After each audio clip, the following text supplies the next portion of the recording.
காலையில படிக்கிறது கூட அழமாட்டேங்கிறான். ஆனால் ப்ரெஷ் பண்ணுறதுக்கு எவ்வளோ அழுகிற சொல்லு. நானும் தானே ப்ரெஷ் பண்ணுறேன். நல்ல பிள்ளை ஏமா. சரி தேஜு,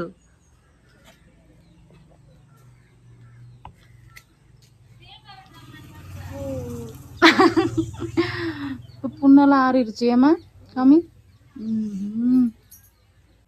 ஹாய் ஃப்ரெண்ட்ஸ், எல்லாருக்கும் வணக்கம். எல்லோரும் எப்படி இருக்கீங்க? எல்லோரும் நல்லபடியாக இருக்கிறதுக்கு நான் கடவுளை வேண்டிக்கிறேன். எல்லாருக்குமே ஜெய் ஜெகநாத் நமஸ்கார். இன்று பிறந்த நாள் திருமண நாள் கொண்டாடும் அனைவருக்கும் நல்வாழ்த்துக்கள். எல்லோரும் எப்போதும் ஹாப்பியாக இருங்க. இப்போ என் ஹஸ்பண்ட் அங்கே வேலையிலேருந்து வந்ததை விட இப்போ ஒரு வாரம் நல்லா இருக்காங்க. இன்றைக்கி வந்து டே விலாக் தான் பார்க்க போகிறோம். இப்போ தான் என்னோடய வீடியோ ஃபஸ்ட் டைம் பார்க்குறீங்க அப்படின்னா please like share then subscribe பண்ணிவிட்டு பாருங்கள். வாங்க வீடியோக்குள்ளே போகலாம். எல்லாருக்கும் குட் மார்னிங். இங்கே ஒரு 2 நாளாக சரியாகவே வெயில் இல்லைங்க. ஆனால் பயங்கரமாக குளிருது. மழை வர்ற மாதிரிலாம் இருக்கும், ஆனால் மழை இல்லை, நல்ல குளிர் தான். இப்போதைக்கு காலையில் சாணி போட்டுட்டு கோலம் மட்டும்தான் போட்டிருக்கேன். இதுக்கப்புறம் தான் உலைய வைக்க போகிறேன். அப்போ தேங்காய் எண்ணெய் தேய்க்கிறது கேட்டாங்க, அதனால தான் கொடுத்துட்டு வரேன். இதுக்கப்புறம் தான் வேலை ஸ்டார்ட் பண்ணணும்.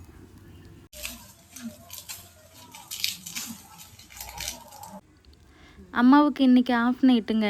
ஒரு 13 நாள் ஃபுல் நைட்டு முடிஞ்சிட்டு இப்போ ஒரு 13 நாள் மறுபடியும் ஆஃப் நைட்டு. இதுக்கப்புறம் தான் சாப்பாடு சமைக்கணும். ஓலை கொண்டுட்டு வந்திருக்கேன். இப்போ எல்லாம் விறகு வந்து அந்த வாழை மரத்துக்கு பின்னாடி தான் வைக்கிறது. இங்கே வந்து நான் விளக்குமாறு கிழிக்கிற ஓலையெல்லாம் நைட்டு கூதை காய்கிறதுக்கு எங்கள் ஊர் பசங்க எடுத்துகிட்டு போவாங்கன்னு சொல்லியிருக்கேன்ல, அதனால் இங்கே போட்டிருக்கோம். விறகு அங்கே இருக்கிறனால விறகு எடுத்துகிட்டு வந்தாச்சு. இப்போயுமே நம்ம வீட்டில் சாம்பல் தடவி சாப்பாடு சமைக்கிறது தான் வழக்கம். எவ்வளோ பேர் இதே ரொட்டீனில் இருக்கீங்கன்னு என்கிட்ட சொல்லுங்கள். 2வதாக கொண்டுட்டு வந்து வச்சுருக்கிறது வந்து சொரக்காய் சாம்பார். இதுக்கு முன்னாடி பார்த்த அடுப்புக்கும் இப்போக்கும் உங்களுக்கு டிஃப்ரெண்ட் தெரியும்னு நினைக்கிறேன். அந்த விறகு வைக்கிற இடத்துல இருக்கிற ஓடு உடஞ்சிருச்சுன்னு சொல்லி அம்மா தெரியாமல் ஒரு அவசரத்தில் இந்த மாதிரி வச்சுட்டாங்க. கடையடுப்பில் ஒரு பொருள் கூட கொஞ்சம் பெருசாக வைக்க முடியலைங்க.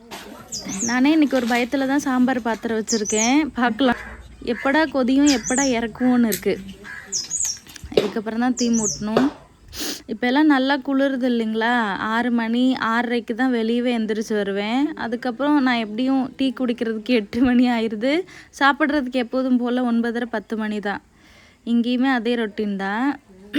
எப்படியும் இந்த இடத்துல கண்டிப்பாக என்னோடய கொலுசு எங்கன்னு யோசிப்பீங்க. நிறைய பேர் வந்து வீட்டில் இருக்கா இல்லையான்னு கேட்குறத தவிர அடகு வச்சுட்டியான்னு கேட்குறது தான் அதிகமாக இருக்குது. வீட்டில் தான் கழட்டி வச்சுருக்கேன். செயின் எல்லாமே அறுந்துருச்சுங்க.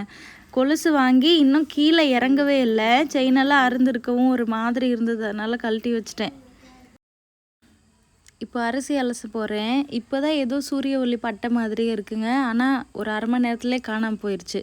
இப்போ தேஜு அப்போட நிலமை வந்து நான் அவர் ஊர்லேருந்து வந்த அன்னைக்கே ரொம்ப குளிரில் வந்ததும் அடுப்பு பக்கத்தில் கொஞ்சம் நேரம் உட்காந்துருந்துட்டு போய் தூங்கிட்டாங்க.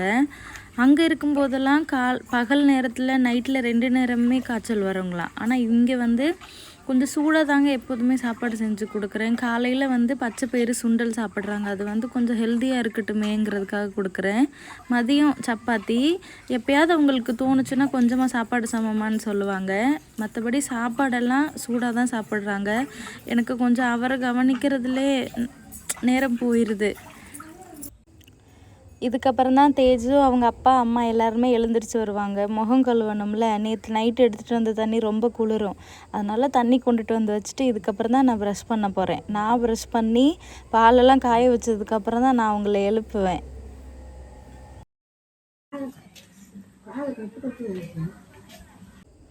நெக்ஸ்ட்டு நம்ம வீட்டில் இருந்த வாழை மரத்தில் தார் விட்டுருந்தப்போ நான் உங்ககிட்ட காமிச்சிருந்தேன். இப்போ வந்து காய் கொஞ்சம் பெருசாகிருக்கு. எல்லாமே முடிச்சுட்டு லாஸ்ட்டாக வாழைப்பூலாம் உடச்சி பொரியல் செய்வாங்கள்ல, நாங்கள் வந்து ஒரு நாள் வடை செஞ்சு சாப்பிட்டோம். நம்ம வீட்டில் இந்த ரோஸ் கலர் அரளிப்பூ செடி வந்து 2 இருக்குங்க. ஒன்று நல்லா இருக்குது, ஆனால் இன்னொன்றில் வந்து அந்த கருப்பு கலர் பூச்சி எவ்வளோ தான் இலையை உடச்சி விட்டாலும் சாம்பல் போட்டு விட்டாலும் அந்த பூச்சி அதிகமாக இருக்குங்க. இந்த வீடியோ பார்க்குற யார் வீட்லேயாவது அந்த புழு வராமல் இருக்கிறதுக்கு ஸ்பெஷலாக ஏதாவது மருந்தோ லிக்விட் ஏதாவது தெளிக்கிறீங்க அப்படின்னா கண்டிப்பாக சொல்லுங்கள். நம்ம வீட்டில் கனகாமரப்பூ இப்போ நிறைய இருக்குது. குளிர்காலங்கிறனால நல்லா வருமா என்னன்னு தெரில. ஒரு 2-3 நாளைக்கு ஒரு டைம் பாப்பா கண்டிப்பாக வச்சுருவா. நம்ம வீட்டில் இருந்த பப்பாளி மரம் இங்கே பாருங்கள் காய் நிறைய இருக்குது. ஆனால் கீழே வந்து கொஞ்சம் சாக்கடையாக தண்ணி ஊறி அதிகமாக இருந்தனால என்னவோ சாஞ்சிருச்சு.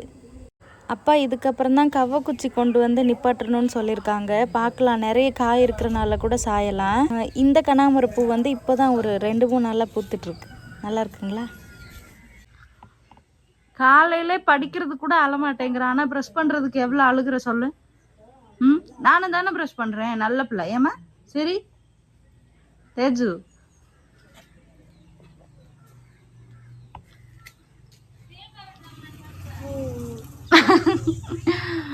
புண்ணெல்லாம் ஆறிடுச்சு ஏமா. காமி.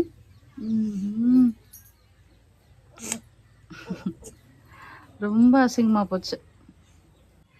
இதுக்கப்புறம் தான் பால் காய வச்சு நாங்கள் குடிக்க போகிறோம். இன்னுமே கொஞ்சம் இருட்டாக தான் இருக்குது, வெயில் சரியாகவே வரல.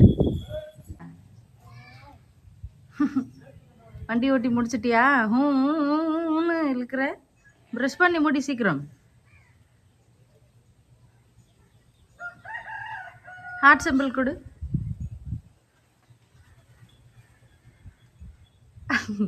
சீக்கிரம் முடி. நல்லா இருக்கு.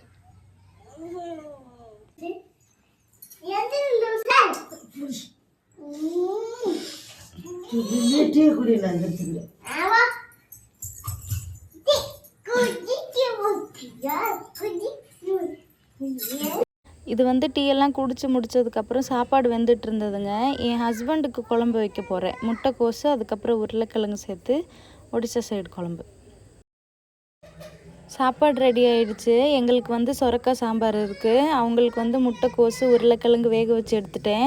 வெளியே ரொம்ப காற்றா இருக்குங்க, அதனால் இன்றைக்கி உள்ளே தான் தாளிக்க போகிறேன். தக்காளி ரெடி, எண்ணெய் சேர்த்து வெங்காயம் வதங்கிட்டுருக்கு, மசாலா எல்லாமே ரெடி ஆகிடுச்சு. குழம்பு செஞ்சு முடித்ததுக்கப்புறம் தேஜுவோட அப்பா மாவு பிசைஞ்சு கொடுத்தாங்க. நான் வந்து தேய்ச்சிட்டு இருக்கேன். இப்போயுமே பிசைகிறது வந்து சில நேரம் ஓகேங்க, ஆனால் அந்தளவுக்கு சாஃப்டாக வர மாட்டேங்குது. தேய்ச்சிட்டு இருக்கும்போதே அப்பா வந்தாங்களா, எனக்கு சாப்பிட்றதுக்குமே லேட் ஆகும்னு சொல்லிட்டு சேர தான் சப்பாத்தி போட்டுட்ருக்காங்க. அதுவும் இங்கே பாருங்கள், அதிகமாக எண்ணெய் சேர்க்க மாட்டோம், ஆனால் தோசைக்கரண்டி ஹீட்டாக இருக்கும்லங்க, அதை வந்து சப்பாத்தி மேலே வச்சு இவர் அழகாக பூரி மாதிரி பண்ணுறாங்க. அவங்க சரியாக இருக்கும்போது சமையலில் எனக்கு நிறைய ஹெல்ப்பும் பண்ணுவாங்க. வீடியோ பார்த்துருந்துருப்பீங்கன்னு நினைக்கிறேன். இன்றைக்கான டே இப்படி தான் போச்சு. உங்களுக்கே தெரியும், நான் வந்து விளக்குமாறு கிழிக்கிற அந்த ஒரு சின்ன பிஸ்னஸ் இவர் ஊருக்கு போனதுலேருந்தே ஆரம்பிச்சிருந்தேன். அது இன்றைக்கும் போச்சு நல்லபடியாக. இவர் இன்னைக்கு நானும் பண்ணுறேன்னு சொல்லி கற்றுக்கிறேன்னு நிறைய காமெடியெல்லாம் இருந்தது. வீடியோ எடுக்கலன்னு சொன்னால் அதுக்கு வேணான்னு சொல்லிட்டாரு. நான் வந்து லாஸ்ட் வீடியோவில் நாங்கள் ஒடிசா போகிறோம், இந்த மாதம் கன்ஃபார்ம் ஆயிடுச்சுன்னு கூட சொல்லியிருப்பேன். டேட் வந்து 21. டிக்கெட்லாம் கன்ஃபார்ம் பண்ணியாச்சு. ஸ்லீப்பரில் தான் போகிறோம். ஏன்னா இவங்களுக்கு வந்து அவங்க பெங்களூர்லேருந்து வரும்போதே ஃபீவர் இருந்தது நார்மலாக. அங்கேருந்து ஏசி கம்பார்ட்மெண்ட்டில் வந்தது, இங்கேயும் ஏசி பஸ்ஸு, இந்த மாதிரி குளிர்லே ரொம்ப காய்ச்சல் கொஞ்சம் அதிகமாகி, குளிர்காலம் வேறு, டைஃபாய்ட்லேருந்து இப்போ மறுபடியும் நிமோனியான்னு சொல்லியிருக்காங்க. அதனால் போகும்போதுமே ஏசி கம்பார்ட்மெண்ட்னா ரொம்ப ரிஸ்க்குங்கிறனால தான் ஸ்லீப்பரில் போகிறோம். ஆனால் ஸ்லீப்பரில் உண்மையாகவே ரொம்ப ஒஸ்ட்டாக இருக்குங்க. இங்கே சென்னை சென்ட்ரல்லேருந்து ஒருவேளை புவனேஸ்வருக்கோ இல்லை விஜயவாடா இந்த மாதிரி ட்ராவல் பண்ணியிருந்தாங்க அப்படின்னா தெரிஞ்சிருக்கும். ஜென்ரல் கம்பார்ட்மெண்ட்டில் வந்து நிறைய பேர் டிக்கெட் புக் பண்ணியும் புக் பண்ணாமையும் வருவாங்க. டிடிஆர்லாம் 2வது டைமோ 3வது டைமோ போகும்போது செம்ம அடி ஒரு பையனுக்கெலாம். அந்த மாதிரி டிக்கெட் எடுக்காமல் வர்றவங்க அப்படியே ஸ்லீப்பர் கம்பார்ட்மெண்ட்டில் நுழைஞ்சிடுவாங்க. நம்ம தூங்கும்போது கூட யாராவது பக்கத்தில் உட்காந்துருப்பாங்க, அவங்கள இறங்குங்கன்னு சொல்ல முடியாது, ரொம்ப நேரம் நின்றுக்கிட்டே வருவாங்களா. ரெஸ்ட் ரூம் போகிறது வர்றது கூட ரொம்ப ரிஸ்க்காக இருக்கும். அந்த சைடு ட்ராவல் பண்ணியிருந்தா உண்மையாகவே தெரியும்.